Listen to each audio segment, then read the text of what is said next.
एक और मंत्री माननीय लखन पटेल जी, पशुपालन एवं डेयरी मंत्री, हम सबके वरिष्ठ नेता और गौ संवर्धन बोर्ड के पूर्व अध्यक्ष माननीय मेघराज जी साहब, जैन साहब हमारी पार्टी के बहुत वरिष्ठ नेता है, पूरा जीवन उनने समाज सेवा के लिए दिया है। गोपालानंद जी महाराज साहब, आपको साष्टांग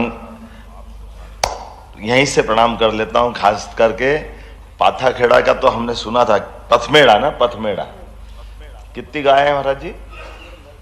है बाप रे, 1,52,000।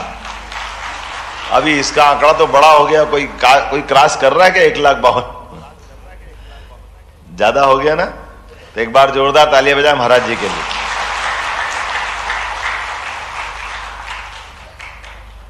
हमारे डॉक्टर वल्लभ कथीरिया जी, पूर्व मंत्री भारत सरकार, आपका भी वंदन अभिनंदन है। महाराज जी को प्रणाम, अखिलेश्वरानंद जी महाराज साहब का आपको भी प्रणाम करता हूं। और आप ही सब एक तरह से ऋषि मुनि के तरह ही बैठे हैं, क्योंकि जो काम हमारे पास है वो हमारी संस्कृति की धुरी का कान अगर हमारे पास है। तो अब मैं बता रहा था कि महादेव नंदी को लेके बैठे और गोपाल जी गाय को लेके बैठे, और जाने अंदर हमारे अपने एसीएस साहब मनोज श्रीवास्तव जी, आपकी बहुत सारे विषयों में बहुत दक्षता, एक बार अभिनंदन करें आपका भी। हमारे बाकी अधिकारीगण भी बैठे, मलय श्रीवास्तव जी, अजित कुमार जी है, और बाकी हमारे पार्टी के वरिष्ठ नेतागण बैठे हैं। मैं भी गोपाल हूं, जो गाय पाले वो सब, तो हम सब क्या हो गए?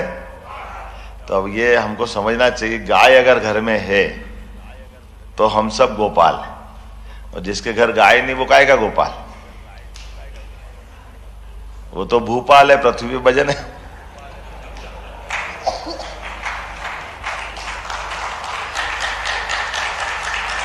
गाय का परमात्मा की दया से हमारा इतना संबंध अंतरंग है कि जिसने गाय पाली वही समझ सकता है कि गाय का क्या महत्व है, गाय से क्या हमारे जीवन में बदलाव आता, गौ माता कितना बदलाव लाती।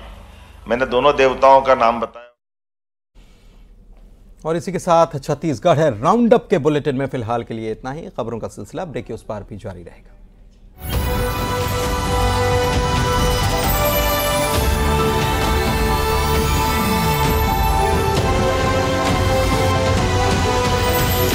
Dream Sports presents News 18 Rising Bharat Summit in partnership with Hindustan Times, coming soon. Ratlam में यात्रा के दौरान राहुल गांधी ने छोटी बच्ची को गोद में उठाया और चॉकलेट खिलाई। पूर्व महामंत्री ममता सेंगर 1 दर्जन से ज्यादा महिला कार्यकर्ताओं के साथ बीजेपी में हुई शामिल। गुना हवाई अड्डे पर क्रैश हुआ विमान, सागर से आ रहा था विमान। हरदा में फैक्ट्री ब्लास्ट को लेकर पीड़ितों की मांग हुई पूरी, 13 दिन से कर रहे हैं धरना प्रदर्शन।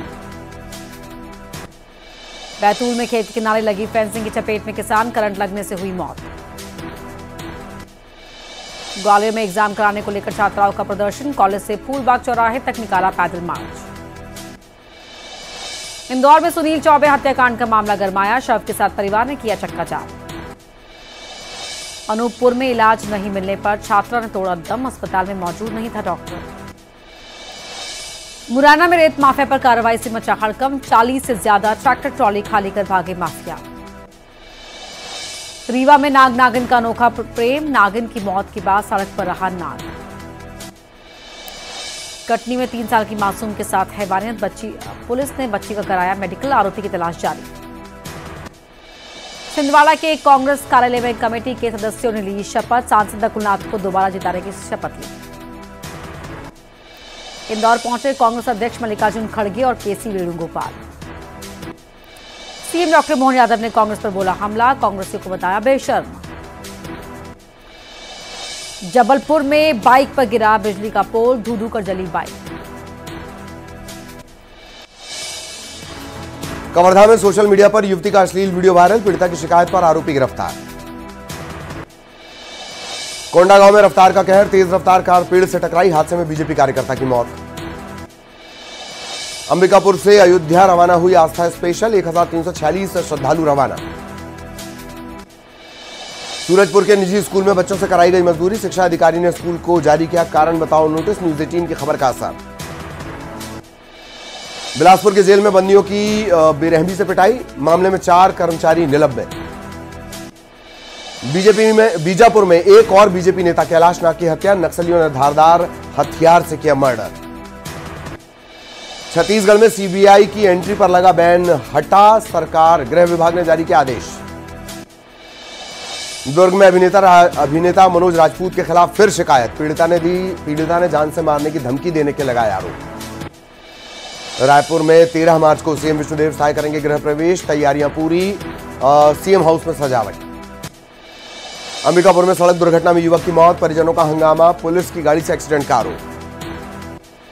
रायपुर में 7 लाख की करेंसी के साथ युवक गिरफ्तार, कई देशों की करेंसी जब्त। कोरबा सरकारी जमीन को लेकर 2 पक्षों में विवाद, अधिकारियों से हुई बहस। मुंगेली पहुंचे बीजेपी के प्रत्याशी तोखन साहू, कार्यकर्ताओं ने किया स्वागत। जांजगीर चांपा के शिवरी नारायण मेले में भक्तों से उगाही के आरोप, दर्शन के दौरान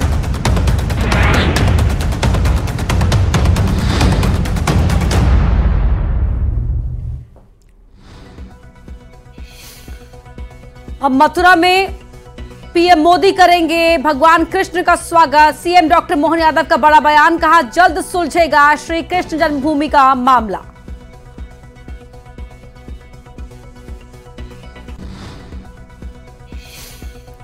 राहुल गांधी पर सिंधिया का प्रहार, कहा ओला पीड़ित किसानों से क्यों नहीं मिलने गए कांग्रेस के सांसद।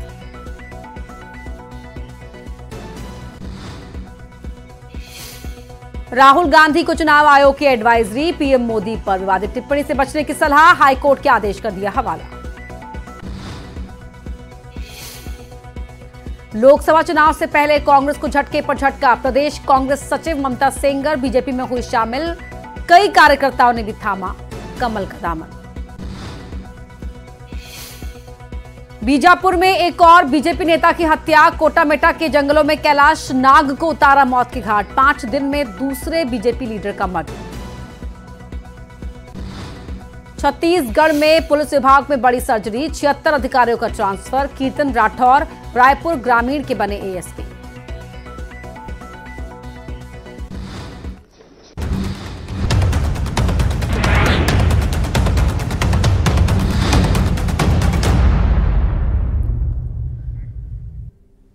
नमस्कार, स्वागत है आप सभी का। आप देख रहे हैं न्यूज 18 मध्य प्रदेश छत्तीसगढ़। मैं हूं अपर्णा मौजम।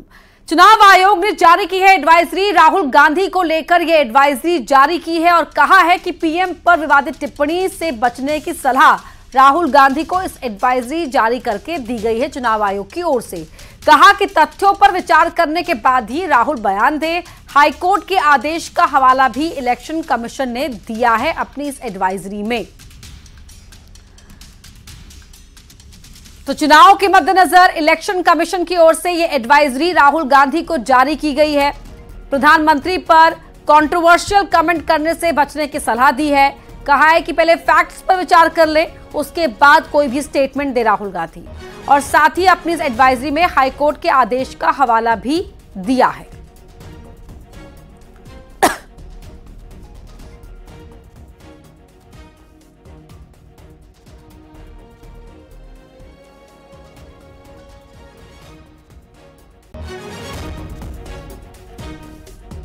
तो चुनाव के मद्देनजर सोच समझकर बोले राहुल गांधी, तथ्यों पर विचार कर ले, संयमित बयानबाजी करे।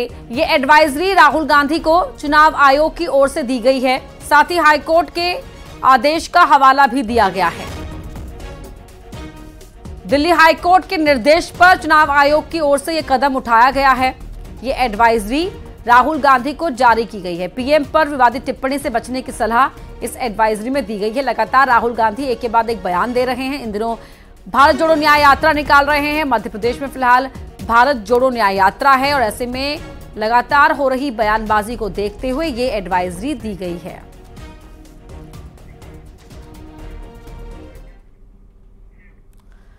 तो इलेक्शन कमीशन की एडवाइजरी है क्या, वो आपको बता देते हैं।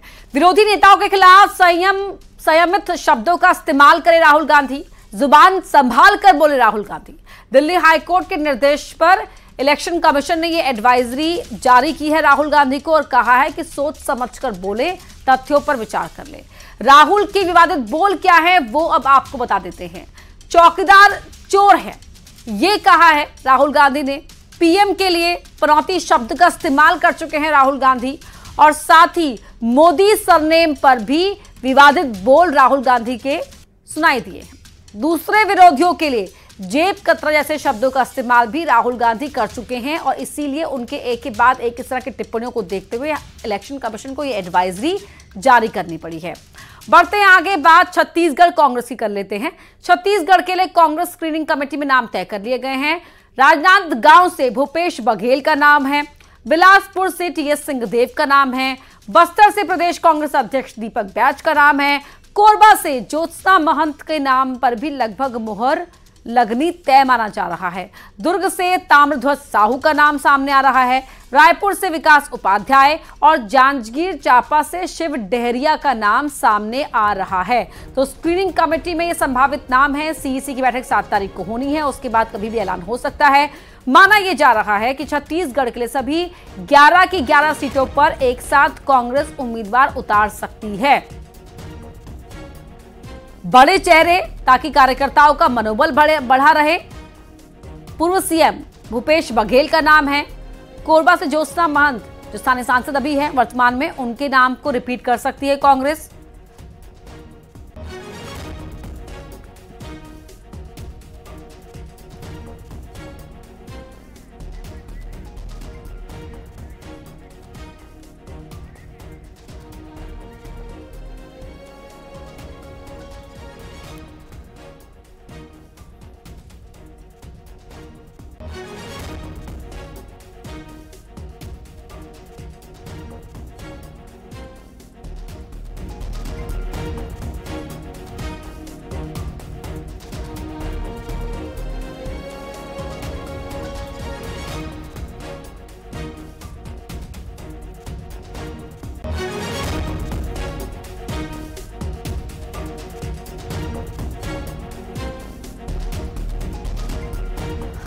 सात तारीख को सीईसी की बैठक और उसके बाद नामों का ऐलान कभी भी हो सकता है।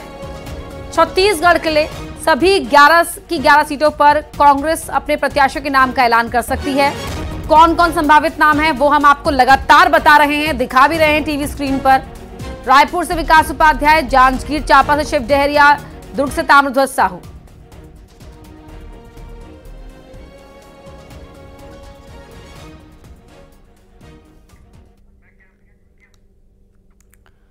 बुधवार को दिन भर नगरीय विकास, आवास और संसदीय कार्य मंत्री कैलाश विजयवर्गीय के एक बयान ने इंदौर से लेकर दिल्ली तक हलचल मचा दी थी, लेकिन शाम होते होते विजयवर्गीय ने अपना वो बयान वापस ले लिया।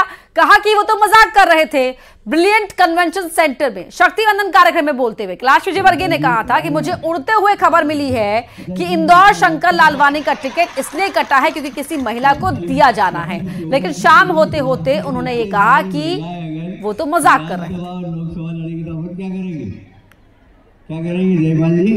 आपने मैं लोगों से, महिलाओं का कार्यक्रम था, मैं मजाक कर रहा था कि कौन को लड़ना चाहता है। मोदी जी ने 35% आरक्षण दिया है, सब महिलाओं ने हाथ खड़े कर दिए, तो वो पूरा एक तरीके से मजाक था। अभी टिकट तय नहीं हुआ। महिलाओं को देश के प्रधानमंत्री ने किया है। मेरे को तो उड़ते उड़ते खबर ये भी मिली है कि शंकर जी का टिकट इसीलिए कटा कि कोई महिलाओं को दे जाए। ऐसी उड़ती उड़ते खबर मिली, पता नहीं लगी कि कोई महिला सांसद होना चाहिए। लोकसभा चुनाव की तारीखों का ऐलान 14 या 15 मार्च को हो सकता है। दिल्ली में चुनाव आयोग तारीखों का ऐलान कर सकता है। ये कहा जा रहा है कि पिछली बार की तरह इस बार भी 7 चरणों में लोकसभा के चुनाव हो सकते हैं।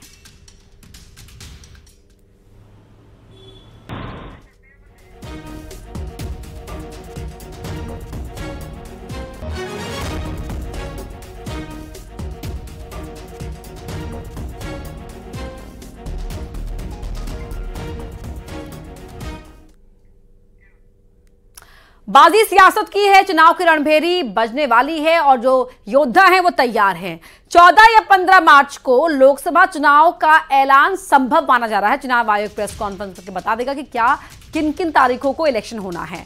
दिल्ली में ये चुनाव आयोग इस बात की घोषणा करेगा 14 या 15 मार्च। जैसे ही इलेक्शन डेट अनाउंस हो जाती है वैसे ही आचार संहिता लागू हो जाएगी। 7 चरणों में चुनाव हो सकते हैं। पिछले 2019 के चुनाव भी 7 चरणों में ही हुए थे।